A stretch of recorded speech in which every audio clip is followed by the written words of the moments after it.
Our speaker is here. Hello, Max. Hi, can you Nice hear to me meet okay? you. Yes, that's brilliant. Yes, great. Hi, nice to meet you. Mehdi Bari is going to do an introduction and say some things, and we usually start on the minute at 2. Okay, perfect. So shall I try to share my screen just to make sure it works?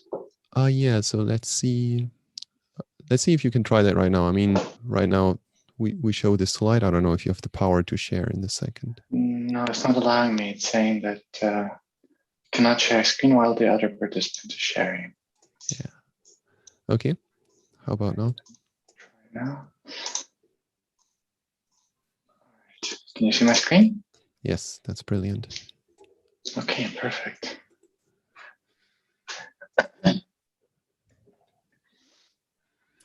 Hello. Hi, I'm Mehdi. Hello, Max. Welcome. Thank you. Thank Good you to again. see you. Same. Thank you again for Yeah. giving the talk today. Sure. Thank you for the invitation. I will post an announcement in our Slack to let people know this is starting, and I think it will be ready. Great. So the talk is being live streamed on YouTube. Perfect. No problem. And I guess, how does it work with questions?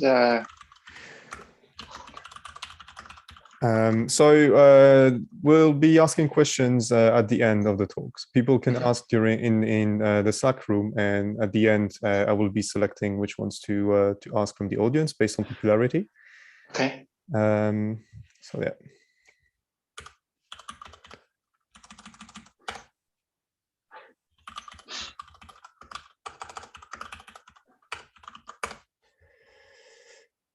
Okay. So maybe we'll wait just a little bit for people to come, and then I will read a short introduction, and we'll be ready to start. All right, perfect. Thank you.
Okay, so I think we should probably get started. All right, so it is my honor to introduce our next speaker, Professor Max Ovsjanikov from Ecole Polytechnique.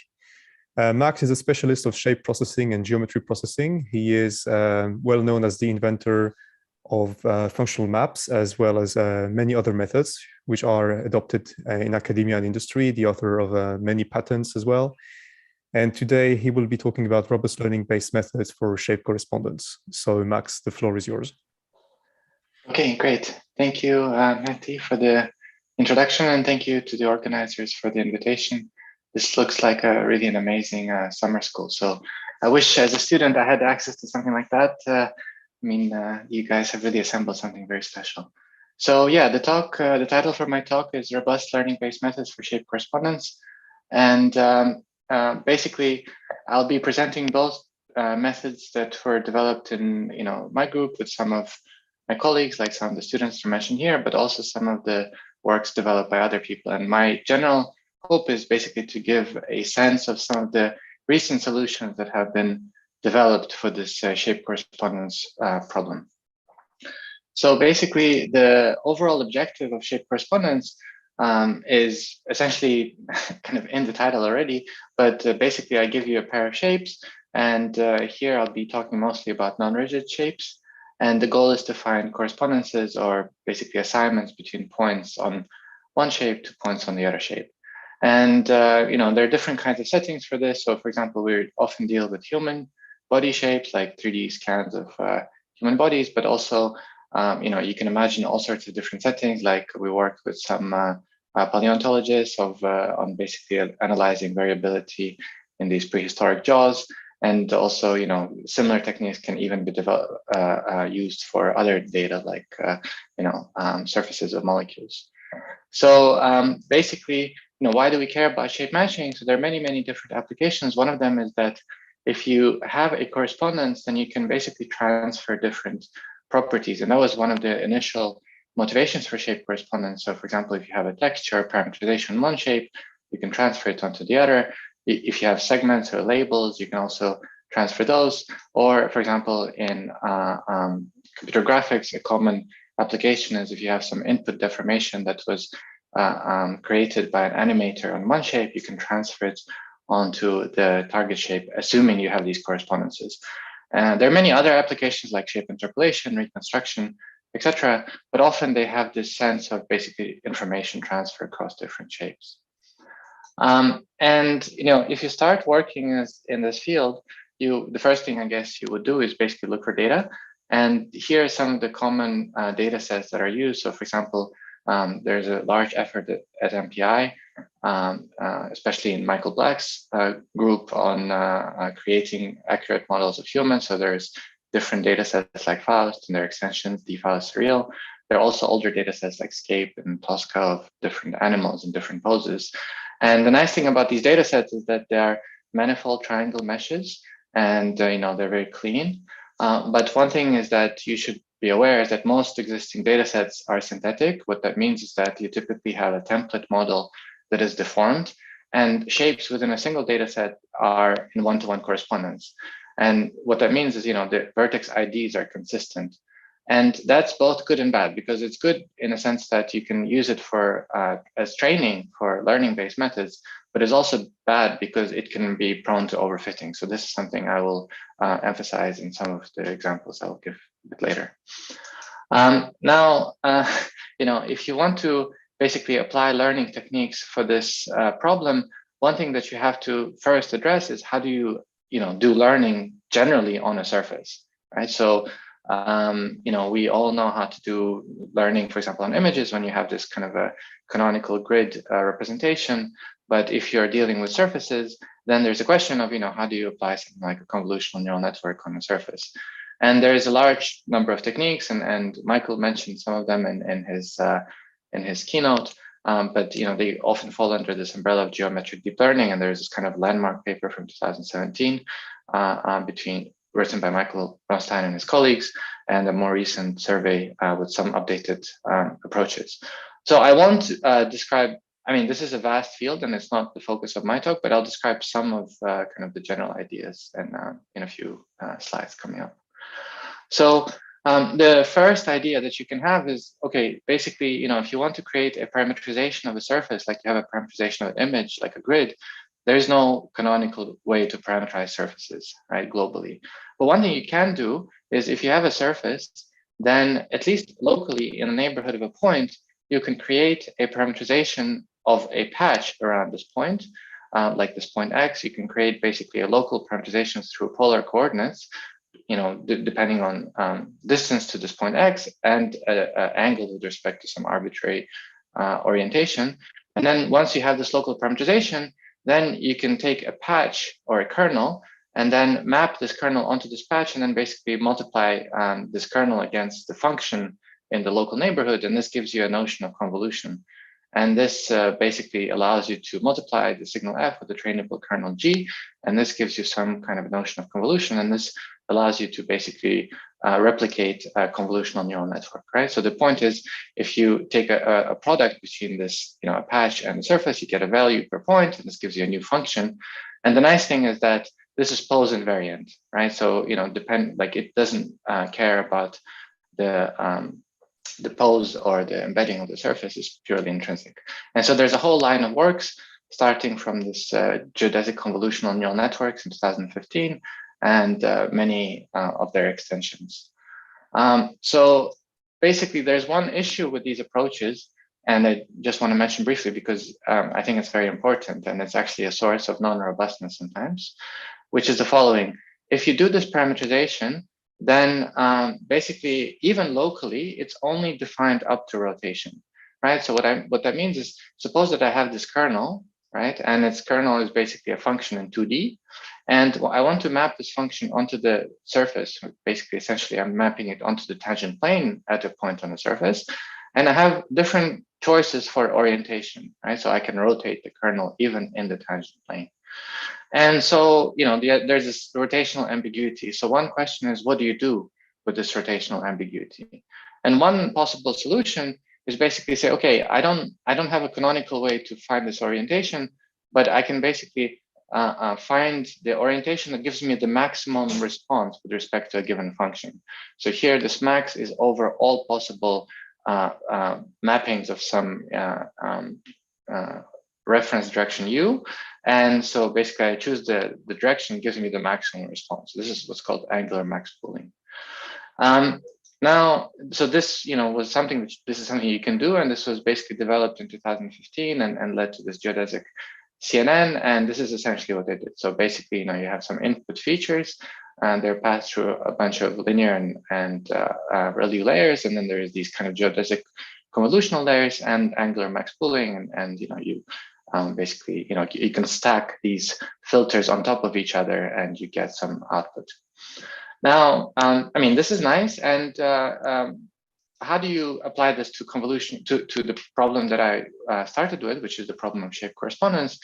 Essentially, you can model the problem as a labeling problem. And so what that means is that suppose that I have a query shape X and I have some reference template Y. And so for every point on every query shape X, I know where this point should map, right? So I have some ground truth mapping. This is this Y star of X, right? So this is the ground truth correspondence. And then I can ask my neural network to basically predict the label, so the vertex corresponding to this point X on the template, right? And what's nice is that if you do that, you can basically use this as just as a semantic segmentation problem with many, many labels, because the number of labels equals to the number of points on the reference. And what you can do is ask your neural network to basically predict the label for every point, and just use the standard logistic regression or cross entropy laws to analyze, to basically learn the parameters of the network. And so here I'm just taking the delta function at the ground truth, and I look at its response with respect to the log of the prediction of the network. So this is very standard cross entropy laws. So here's the kind of results that you can get with this kind of approach, right? So here we have some color that is basically drawn on some template shape, and then we use these correspondences to basically pull back the color from this reference onto each of these shapes. And so you can see that the colors are fairly consistent, but you can also see that there are some issues. Like, for example, there are these outlier points that seem to be mapped incorrectly, and actually there are even entire outlier regions if you look a little bit more carefully. And one of the reasons is because this cross entropy loss actually doesn't care about the distance to the point that you're predicting. So there are a few problems with this general pipeline. I mean, this is, I think, a very foundational work, but I wanted to mention some of the issues in it. And so basically for the rest of my talk, I'll be talking about how to address these issues. So first of all, the first issue is that local parameterization is only defined up to rotation, right? And if we do this angular max pooling, we can lose some information. Second problem is that this cross entropy loss does not capture the shape geometry. So, if I mispredict, so I predict a point that's far away from the ground truth, it's the same loss as basically a point that's close to the ground truth. And another problem is it requires a template. And for example, if I want to find correspondences between a pair of shapes, arbitrary pair of shapes, I always have to go through this template, and it's difficult to generalize to new classes. And the final problem is that this requires dense ground truth correspondences as training. So basically, the motivation for the rest of my talk is how to lift all of these assumptions. So the first problem is that this local parameterization is only defined up to rotation. So here's a very nice illustration that was created by Robin Wiersma and his colleagues. And basically here it's showing that, if I have a kernel, I can map it onto the surface in the arbitrary orientations. There's another related problem, which is that the local orientations at different points can also be different, right? So not only do I have an ambiguity at a single point, but also across different points, I have to somehow synchronize these orientations. So it turns out that the second problem is actually easier. So if I want to basically synchronize orientations in the tangent planes of different points, there's a standard solution, which is basically what's called parallel transport. And so what I can do is basically I can take a direction and then I can propagate it along a geodesic between 2 points, and that gives me a direction in the tangent plane of another point. And this is standard tooled in differential geometry, and there are different kinds of discretizations for this step. Now, the first problem is actually harder. The first problem is the fact that, we have this local orientation defined only up to rotation. And, the first solution that I mentioned is you can do angular max pooling, or another approach that has been tried is basically you can align the kernels up to some smooth field. So basically you can fix some field like a principal curvature direction and say, okay, this U direction should always map to the, for example, direction of highest curvature. But this is typically non-canonical and can run into all sorts of other problems. So these are kind of very early solutions. And since then, there have been a few other solutions that I wanted to mention too. So the first one is something that we developed with a student of mine, Adrian Polinar, and this was a paper in Eurographics 2018. And what we call is multi-directional geodesic neural networks, where basically the idea is, let's, instead of keeping a response of the kernel to one direction, let's keep it to all possible directions. And to do that, we basically said, okay, let's now work instead of real valued functions with what we call directional functions. And a directional function is what? It's basically a function that depends on both the point and a direction in the tangent plane of that point. So it's basically a function over the circle bundle of this manifold. And so you basically, these are colors that are corresponding to different values of this directional function. And then what we can do is basically define a convolution between a real valued kernel and a directional function. And that gives rise to a new directional function. And the way we do that is that we just basically try all different mappings of this kernel. So each, I have some reference direction, I map it to one like direction in the tangent plane. That gives me like one value, and then I have another mapping, gives me another value. So this gives me a value per orientation, and this gives me basically a new directional function. And so we can stack these convolutions. And this allows us to basically apply angular max pooling only once at the very end of the network. So essentially what this allows us to do is keep track of this rotational ambiguity throughout the entire convolutional process. So yeah, basically, there are many other details in the paper, but for the purpose of shape correspondence, we applied this technique and we compare it to the original geodesic convolutional neural networks. And what you can see is that if you basically train this network to predict the vertex IDs of some template, then if you use it, for example, on this Faust data set of human shapes, then if the shapes are in one-to-one correspondence, that actually you don't see significant difference. I mean, there's a bit of a difference, but it's not very significant. But as soon as you start applying this network on the remesh data set, so basically shapes that don't have the same triangulation, this difference, which is basically the solid green and the solid orange, becomes much more significant. So what this means is that, by keeping removing this rotational ambiguity, or keeping kind of track of this rotational ambiguity, we allow the network to be much less prone to overfitting. And so this is something I wanted to mention. There's data sets of basically remeshed shapes that I think are much more reliable in terms of testing of shape correspondence problems. So this is one solution. Another solution that was developed in a paper last year, which is basically called Harmonic Surface Networks, HSN, is so in our work, we focused more in basically extending the notion of functions from real valued functions to directional functions. And then in their work, they basically looked, instead of focusing on the functions, they looked at the kernels.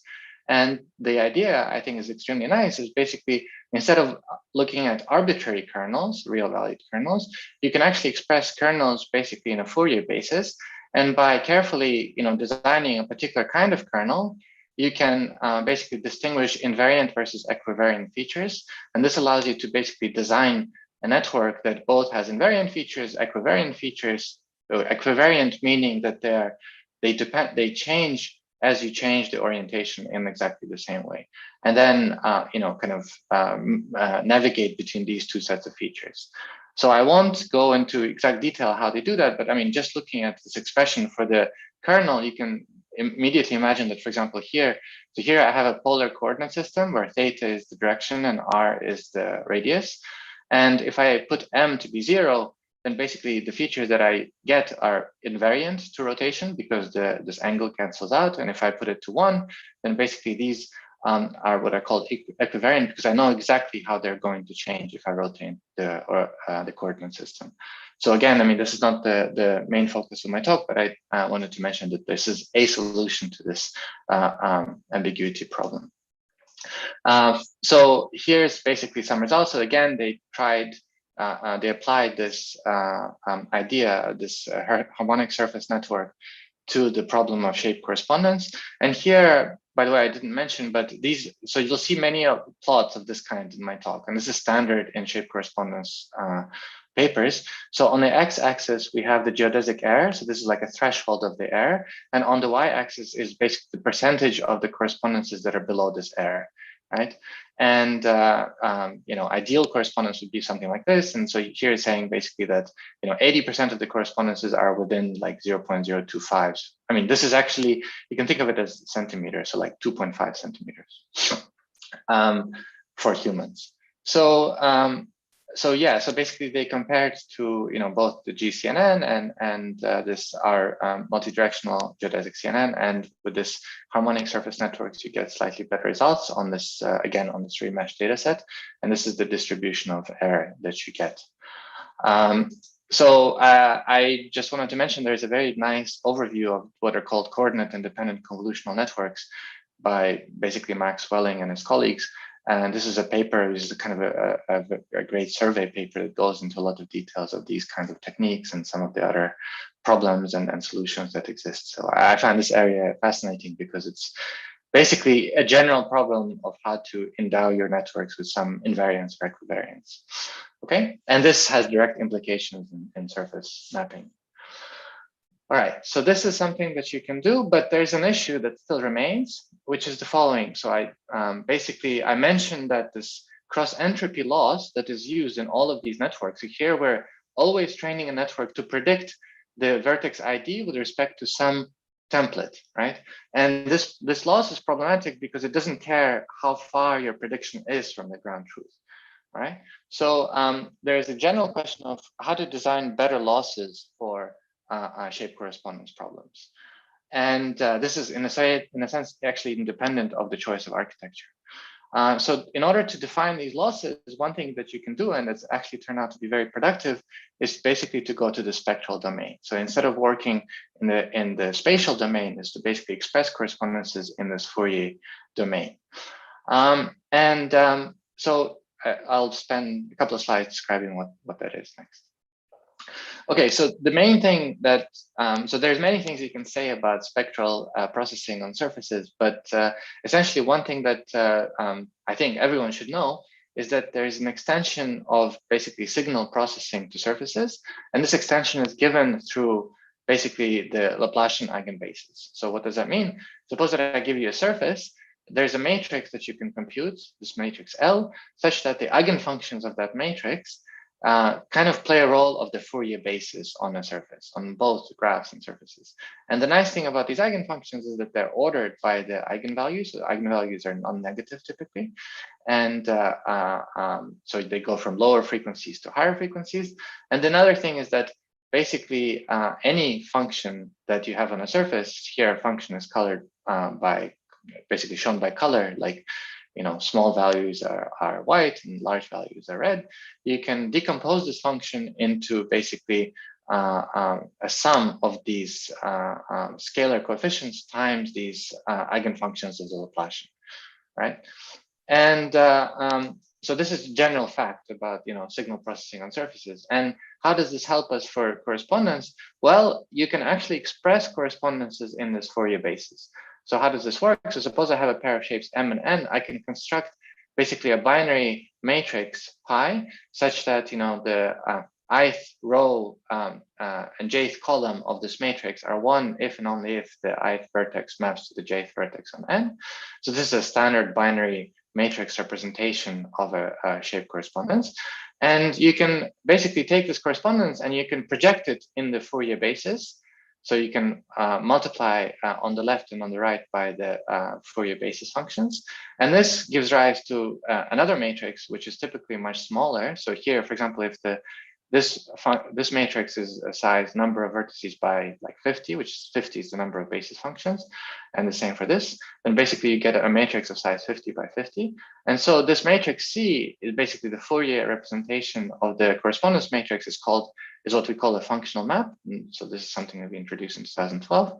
And the advantage of this functional map representation is that typically, first of all, the C is much smaller than the binary matrix. And the other advantage is that many natural constraints on this map are easy to express, okay? So rather than working with these large binary matrices, you can actually work with these small functional map matrices. So first, before I get into how this is done in the learning setting, so there's a general pipeline that, we introduced early on, and this is described in the SIGGRAPH course that we gave in 2017. If you're interested, there are these extensive course notes. And basically, this is how do you use this functional map representation for computing correspondences between surfaces. And this is the general pipeline.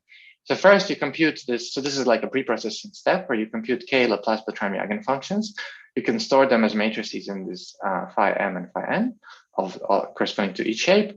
And then basically you solve for this optimal functional map by basically solving for by optimizing two terms. The first one says, I want a functional map matrix that such that C times A equals to B, where A and B are basically coefficients of some descriptors computed on the surfaces. And then there's an extra term which says I want C to commute with the Laplacian operator. And this basically says, this is like a prior that says that the correspondence that I'm expecting should be approximately an isometry. So it should approximately preserve geodesic distances. This is this expression of that prior in the spectral domain. And basically this is an optimization problem where the number of unknowns is quite small, and it's also a convex problem, so it's easy to solve. And the last thing is that once you compute this functional map, you can convert it to a point-to-point map pretty easily. So now this is not using learning, but there's an issue in this pipeline, which is that if the descriptors are bad, okay, so if you compute, for example, this correspondence using this descriptors like the short descriptors that are commonly used, if they're not in alignment, then the correspondence that you obtain is quite bad. So basically, if you use, for example, texture transfer, you get this kind of results. And so now there is this question of how do you use this functional map representation and maybe the losses associated with it in the context of learning, and also how do you basically improve descriptors so that the final correspondences are good. So there is an approach that was proposed by Or Lietani and his colleagues in 2017, which is called deep functional maps. And the idea is extremely simple. So suppose that I take some input descriptors, so they use these short descriptors, and instead of computing the functional map directly from these descriptors, like I described, you basically pass these descriptors through a Siamese network. It's actually an MLP without any communication across points. So you just have these Siamese like multi-layer perceptrons. And so there's no convolution in this framework at all. But once you pass these descriptors through your very basic neural network, you can then project them onto the Laplacian basis and then compute the optimal functional map in the network, and then penalize basically this functional map with respect to some ground truth. And this allows you to impose some loss and then backpropagate through to the parameters of the network. So this is basically the entire idea. One thing is, how do they define the loss in this work? And I wanted to just say a couple of words about that. So here they assume that you have some ground truth correspondence. So for every point X on every source shape, I have the ground truth correspondence to this point X. So this is this pi star. And I also have some basically predicted correspondences. So this matrix, this is a large matrix P, that for every pair XY gives some score, how likely they are to be in correspondence. And basically I penalize this score by the distance between the ground truth mapping and this point Y, right? So here, this is not like a cross-entropy loss. This is actually a nicer loss because it takes into account the distance between the predicted correspondence and the ground truth correspondence. But it has a slight disadvantage, which is that this matrix P is a large, basically, assignment matrix, and it's dense. So this is like a soft map correspondence that is basically reprojected. So you take the functional map and then you convert it back to a large assignment matrix. And the advantage of this approach is that it evaluates the entire map. So it basically penalizes this entire P jointly. And this achieved basically state-of-the-art results in 2017. So now, okay, so maybe as a very quick, small aside into what I'm describing. So generally, I kind of view shape correspondence as like a large challenge, and there are different solutions. And many of the papers that I'm talking about now, it's not like, one paper is necessarily better than the other, but there are many different interesting components. And so in this paper, I think the interesting component is basically using this functional map loss. Of course, you could use a more advanced feature extractor using, for example, convolution, which will, I'll show a little bit later. But it's not like there's this continuous progression of one thing being strongly better than the other. So I think they're, kind of different inspirations for different works. So yeah, so this is a nice thing that you can do in this work. And in basically a follow-up that we developed in 2019, we basically said, okay, can we use the same idea, but apply a fully unsupervised, to basically design an unsupervised method using this kind of architecture. And so what we did is basically given a pair of shapes again. So here it's like shape 1 and shape 2. We have descriptors on, so some pre-computed descriptors on these shapes. We pass them through the same kind of Siamese architecture with some shared parameters theta. And now we have these modified descriptors by the neural network. And we use these modified descriptors to compute a functional map from shape 1 to shape 2 and a functional map from shape 2 to shape 1, so basically in the opposite direction. And then we impose a loss that basically takes into account both of these correspondences, but this loss is fully unsupervised. So it doesn't require any ground truth correspondences. And the question is, can you design a loss that basically leads to some good correspondences without any supervision? So I wanted to mention there's a parallel work that appeared in the same year at CVPR. And actually, I think there's a project that some of you are probably doing on this work, which is kind of related. So the techniques that were used are slightly different, but the goal is exactly the same. So I'll focus on our solution, but I mean they're very similar. So the loss that in this work that we designed is basically it's a loss that takes a pair of functional maps and kind of penalizes them in terms of desirable properties. So the first property is that we expect, so this is a kind of a loop closure property. So if you go from shape 1 to shape 2 and then go back from shape 1 to shape 2 to shape 1, you expect the mapping to be identity, and this is true in both directions. The other thing is, we expect good functional maps to be orthonormal. So there's some basically this corresponds to area preserving correspondences. And then another good quality that we expect is basically good functional maps should commute with the Laplacian. So here I want to emphasize that each of these losses only take into account a matrix of size 50 by 50. So this is a very small kind of purely linear algebraic loss, and it's very, very fast to evaluate. And then finally, we had this kind of a technical loss that the functional map should be close to point-to-point one. And yeah, so all of these penalties are in a reduced basis, and this is like 50 times faster to train than this FMNet network. Now, again, this was an unsupervised technique, and in order to train it, we basically tested on, or to evaluate, we tested on this fast and escape data set. And again, I want to emphasize that we use this remeshed data sets for training and evaluation because I think it's much more fair and reasonable, and it doesn't lead to as much overfitting. And we basically compare it to a bunch of techniques that existed at the time. So this is 2019. So it's been 2 years now, and so it's a little bit outdated. But the main point is that, among unsupervised methods, this at the time led to state-of-the-art results without any refinement. And finally, even to supervised methods, if you apply some refinement or even without some refinement, it achieved better results. And this is, something I think is very important, that even if you have ground truth labels or supervision, the way that you impose the supervision is very important. So sometimes, unsupervised methods can actually even outperform supervised ones if you're a little bit creative in how you design your losses. So to me, it was slightly surprising, but in retrospect, is I think a good lesson.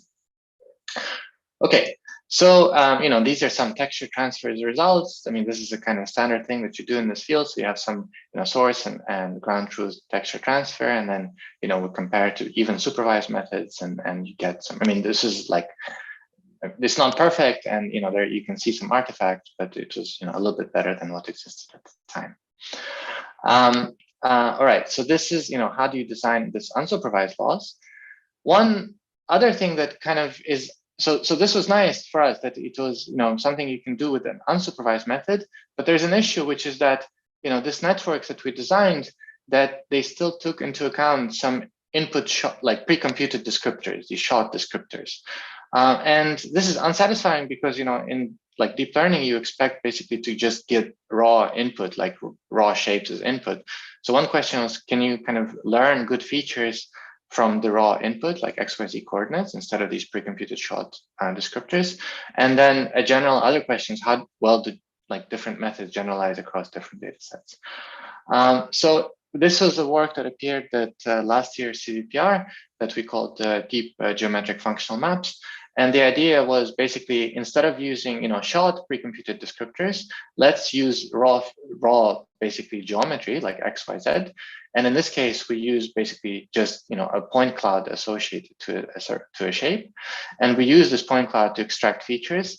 Then we took those features and projected onto the Laplacian basis like we did before. And then we introduced a slightly more advanced functional map layer, which has some extra regularization, and deposed a loss on the final output.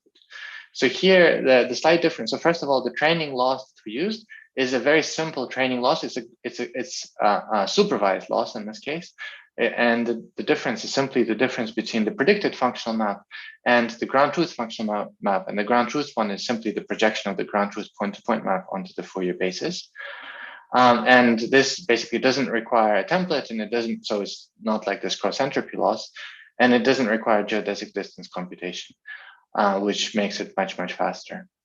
And also, we penalize again this map as a whole. There's a slight, another improvement, which is that instead of just using descriptors, we also use this full optimization problem inside the network. So, in the previous methods, there was only the first part of the problem that was used in the network. And in this work, we showed that basically you can backpropagate through the entire, basically this entire optimization problem that includes also regularization with respect to the Laplacian. And this is fully differentiable. So I won't go into detail exactly how we do this, but this is something that we saw helps regularize learning. And finally, so basically we compared this to existing techniques at the time, and essentially it has an advantage that it can learn from the direct geometry, so it's extremely robust. Like short descriptors, for example, can be very sensitive to the mesh triangulation, so this method is not. But on the other hand, it can also train with a small amount of training data because it uses this basically Fourier basis penalties. So it doesn't, rely on like point-wise coordinate prediction, for example. So with a small amount of training data, you can get good results, right? Okay, so yeah, we also tried basically to train on one data set and test on another. And essentially, one thing I want to mention is that most existing methods fail. And I think this is something that should be done much more, is training on one data set and testing on another, just to see how robust your technique really is. And I mean, this is a much more modest kind of plot than you would see compared to other methods, but or what you see in other papers. But this is, I think, much more kind of a realistic evaluation. All right. Okay, so this is something that you can use to train from raw geometry, and there's still a kind of a problem in this method, which is that we use basically an extrinsic feature extractor. So we use this basically like a point cloud based feature extractor, and here we use this kp-conv feature extractor, which is basically like PointNet or PointNet++, a little bit more advanced version of PointNet++. And it's a little bit problematic because, we're dealing with non-rigid shapes. So we would expect something that's more intrinsic, but here we're actually using an extrinsic feature extractor, which cares about the shape embedding. So that's probably, that's kind of not ideal. And there is a general question that I started with, which is how do you enable robust and efficient intrinsic learning on surfaces, right? So, how do you choose the architecture? And like I said, you can choose the laws differently, but like the first fundamental issue is how do you choose the architecture? So in the last 5 minutes or so of this talk, I wanted to mention a recent work that we had with a few collaborators, Nick Sharp and Keenan Crane at CMU. And this is something that is that we put on archive, and it's also, you can check out the code. So it's called Diffusion Net. And this is basically a very, in my opinion, very robust and efficient way of doing intrinsic learning on surfaces. Okay, so the general motivation is very simple. So, like many techniques for geometric deep learning use geodesic convolution and pooling hierarchies, and these are difficult to do on surfaces and often are sources of non-robustness.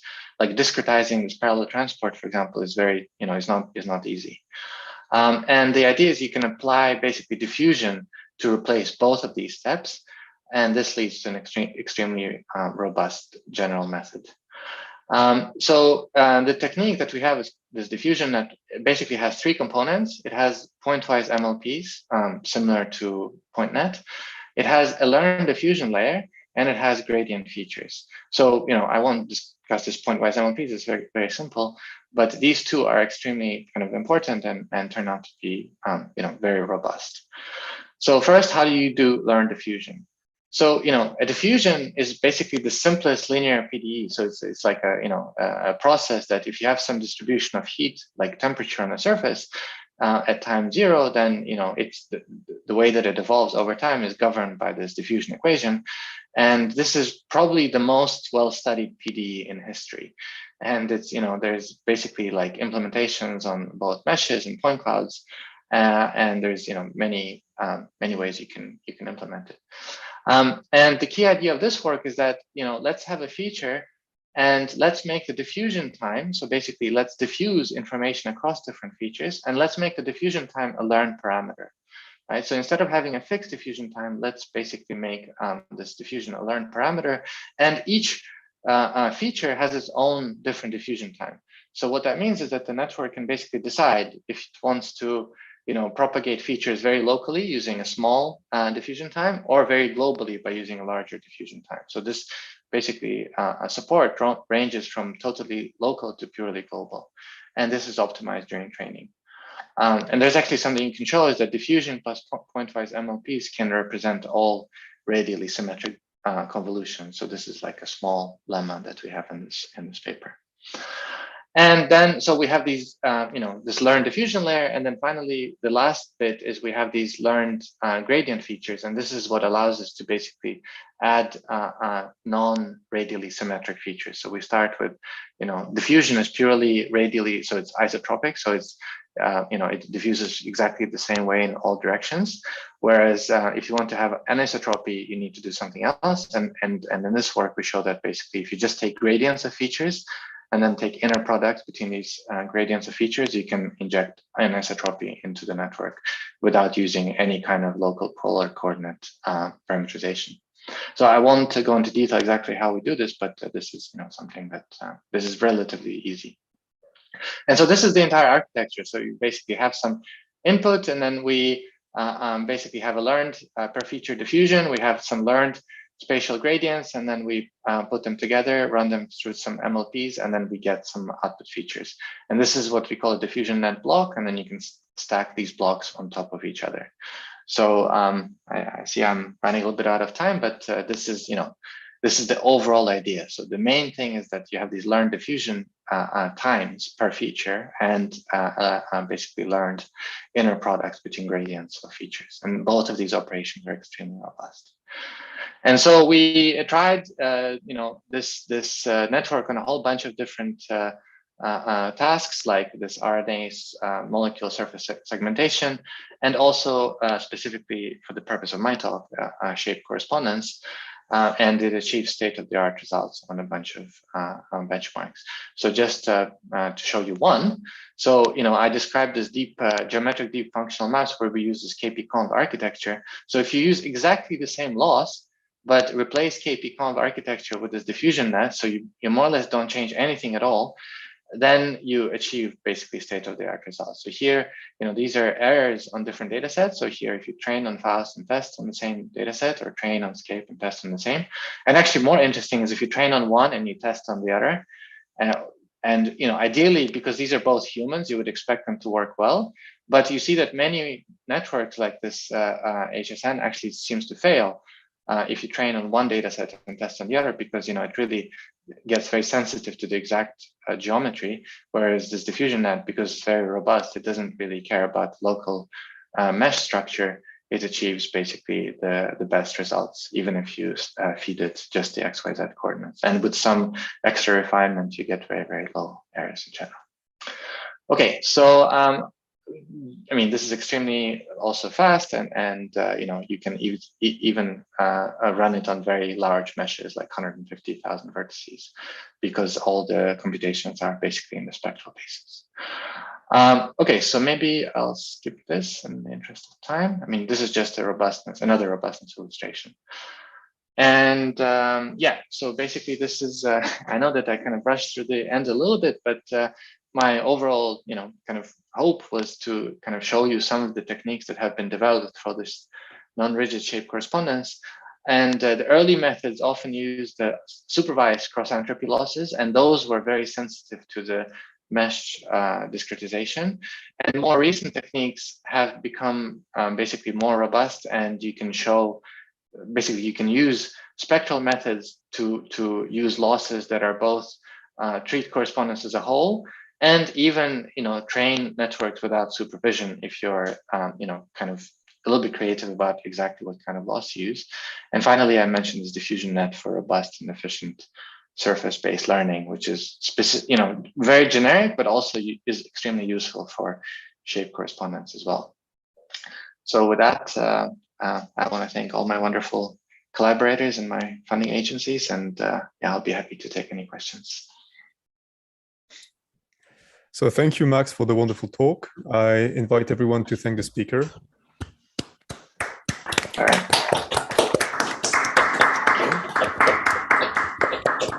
And we'll now be taking questions from the audience.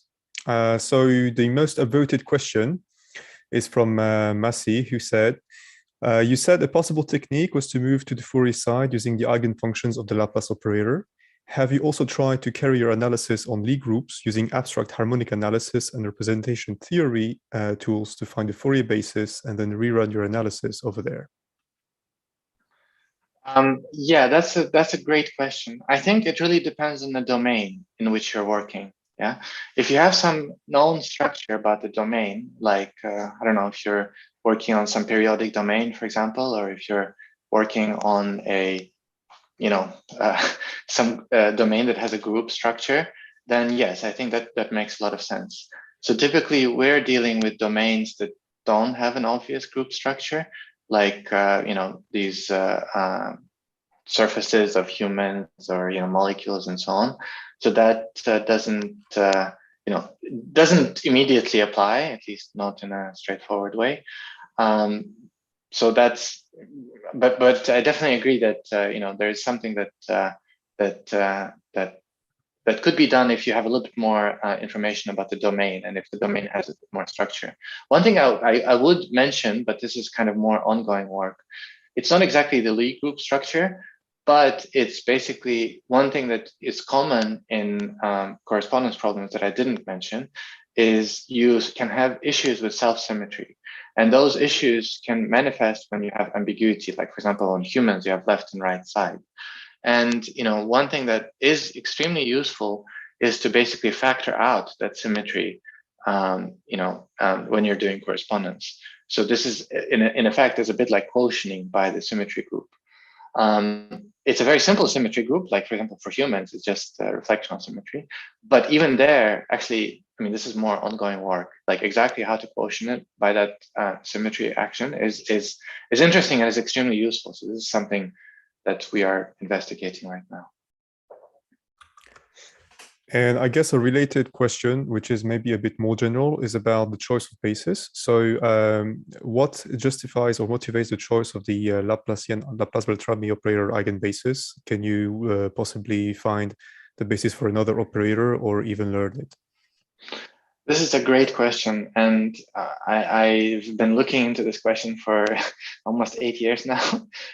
So the quick answer is that the Laplacian basis provides, it's a kind of like an inductive bias that provides a little bit of preference for near isometry, so correspondences that preserve geodesic distances. So it's not a very strong bias because you can express any correspondence basically in any basis, but it is a bias in the sense that if you truncate the basis, you are kind of preferring certain correspondences that don't lose too much information if you truncate. And so in the case of humans, it's useful because typical correspondences that we're dealing with, they should preserve geodesic distances, at least approximately. And this has, especially for non-rigid correspondence, that seems to be useful. And now, but it's definitely true that it's just one choice of basis. And it makes a lot of sense to try to find either a different operator or a different, or even learn the basis. And it's actually, this is from my own experience, it's remarkably difficult to find a better basis than the Laplacian basis. And for many reasons, and one of them is robustness. So we have some work on both using different bases. Like for example, you can Hamiltonian basis is one thing you can do if you add, for example, a potential to the Laplacian. And that has nice properties in some cases, like localization is one of them. And that, again, is something that could be useful. Or we also have a little bit, like we had a paper last year on learning the basis. I think we are now starting to get good tools to learn a good basis. There is a question is if you learn the basis from scratch, in a sense, you're losing this inductive bias. And so you have to replace it with something else, right? Because if you learn everything, it's like, do you even need a basis? Why not just learn the descriptors directly, or even, just predict the vertex IDs? I don't know. So, this inductive bias seems to be extremely useful. A little bit like, convolutional neural networks have their translation and variance bias, and that seems to be useful as well. So I think, I agree that there's a lot of work to be done. And if, for example, I don't know who asked the question, but I'd be happy to chat more and maybe even, try things together because, this is something that's fascinating. But also I find from experience that it's interesting and kind of remarkable, how robust and how well behaved the Laplacian basis is, especially for near isometric problems. Thank you. And you mentioned the Hamiltonian operator with localization properties. So this ties into potentially robustness to partial shape matching as well, I suppose. Exactly, yes. So for partial shape matching, so I focus on complete shape matching. So not everything carries over to the partial shape matching case, but exactly if you're dealing with partial correspondence, like if I have a full shape and maybe another shape where like half is missing, then this Hamiltonian basis could be useful exactly to localize the common part. And that's actually something that's been done. I should say that Emanuele Rodela is someone who's worked a lot on this. So the next question also from the audience is, does the diffusion method work if the surface has a boundary rather than being closed? And in this case, how would you choose the boundary conditions? And what is the sensitivity of the method to them? Yeah, okay, so it does work, and the implementation that we have, I think it works like out of the box with boundaries. The default boundary condition, I think, is the Neumann boundary condition, and this is common for many like spectral techniques. Actually, if you just take the standard cotangent Laplacian and apply it kind of as is directly, it basically uses the Neumann boundary condition. And so you can, of course, rewrite it and use, for example, the Dirichlet boundary condition. I have seen that the Dirichlet boundary condition tends to make things a little bit worse, depending, of course, on the application, right? I mean, how, like, for example, for partial shape correspondence, it's often better to use the Neumann boundary condition because it's like better to reflect diffusion across the boundary rather than make it die, because that has very severe effects even in the low frequencies. So the Neumann boundary conditions typically in the low frequencies have a little bit more robust in my experience, but I think it really depends on the problem. So I can't say. I mean, there might be problems where the Dirichlet boundary conditions could be more meaningful, or even, I mean, there are other conditions like this natural boundary conditions by Alec Jacobson.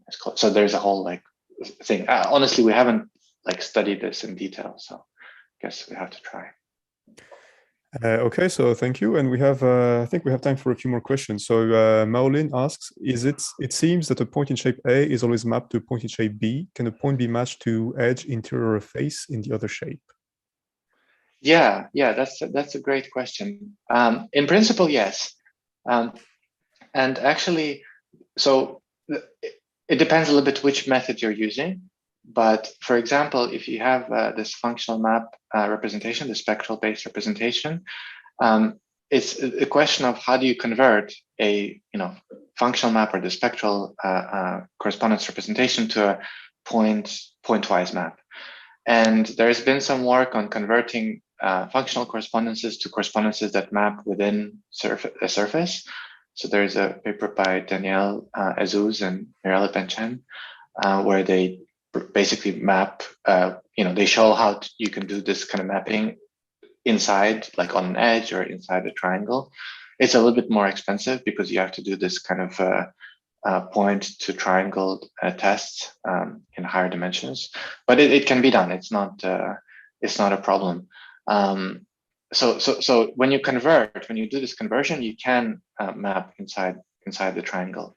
I think maybe the question, I would maybe expect the question a little bit more, and I don't know if that's what you meant, but I think that maybe a slightly bigger question is, how do we maybe go beyond the resolution of the mesh, right? So in some sense we're limited by the, so this is just a conversion, but in some sense we're limited by the resolution of the mesh, and actually even the higher frequencies of the Laplacian are also limited by that resolution, right? So in a way, we actually, to truly address this problem, we need to go to frequencies that are beyond the resolution of the mesh itself. And that's typically something that we don't do. And I think I think that's an interesting project in itself. I mean, how to basically do this upsampling of correspondences even beyond like the mesh resolution. I think, as far as I know, that hasn't really been done yet, at least not in this kind of framework. And I think I'll use this as a segue to our next question, which is, you mentioned Maxwelling style gauge convolutional neural networks and coordinate invariant neural networks. Have they been applied to shape matching? I guess so. I mean, I think there's, okay, maybe my perspective is not right, so I'm not sure if this is everyone's perspective, but my sense is the following, that there's a parallel work in the geometric deep learning community that uses some of the similar ideas. So, for example, this harmonic surface networks, in essence, are a special case of that framework, right? So, I think what like Maxwelling and his colleagues develop is a very general framework for this, for like neural networks in that that have these properties.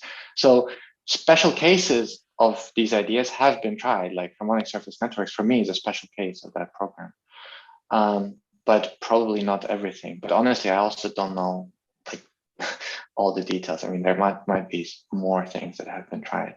I feel a little bit, maybe just as a general concept, there are some ideas that have been tried. I know, for example, in even like for learning on point clouds, introducing invariant networks and equivariant networks. As far as I know, the more you constrain the network, often the results kind of suffer. So typically, if you impose more and more, like, invariance, as opposed to learn it from the data, you can maybe learn quicker, but the results are not always the best. So we have tried some similar ideas, not in the shape correspondence context, but in the context of point cloud processing. And it's actually not at all obvious when to impose invariance on the network level, as opposed to do, for example, even data augmentation.